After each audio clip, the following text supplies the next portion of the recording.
Friends, ഞാൻ ശിവശങ്കരസ്. നമുക്കിന്ന് ഈ പ്രോബ്ലം ഡിസ്കസ് ചെയ്യാം.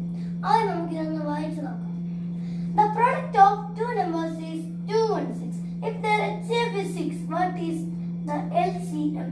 എന്ന് വെച്ചാൽ രണ്ട് നമ്പറുകളുടെ പ്രൊഡക്റ്റ് എന്ന് പറയുന്നത് 216 ആണ്. ആ രണ്ട് നമ്പറുകളുടെ HCF ആണ് 6. അപ്പോൾ അവർ LCM എന്താണ്? നമുക്കിത് സൊല്യൂഷനിലോട്ട് പോവാം. Solution given data. Let n1 and n2 be the two numbers. n1 ഉം n2 ആണ് ആ two numbers.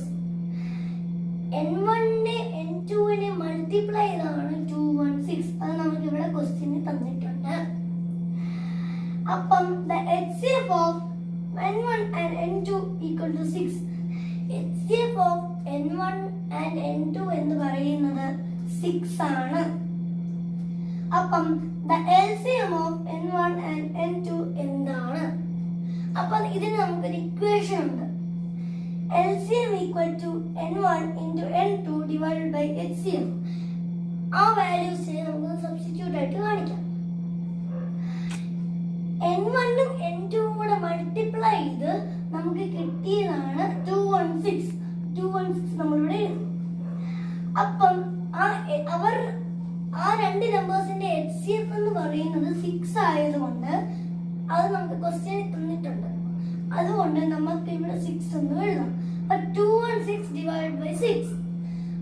2 ഉം 6 ഉം ഡിവൈഡ് ചെയ്യാൻ പറ്റത്തില്ല. അപ്പൊ നമ്മൾ 21 എന്ന് എടുത്തു. 3 6 are 80.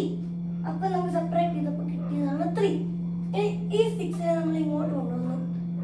അപ്പൊ നമുക്ക് 36 എന്ന് കിട്ടും. 6 6 are 36. അപ്പൊ 36 minus 36 0. അപ്പം 36 ആണ് നമുക്ക് കിട്ടിയ answer. So the LCM is 36. Thank you.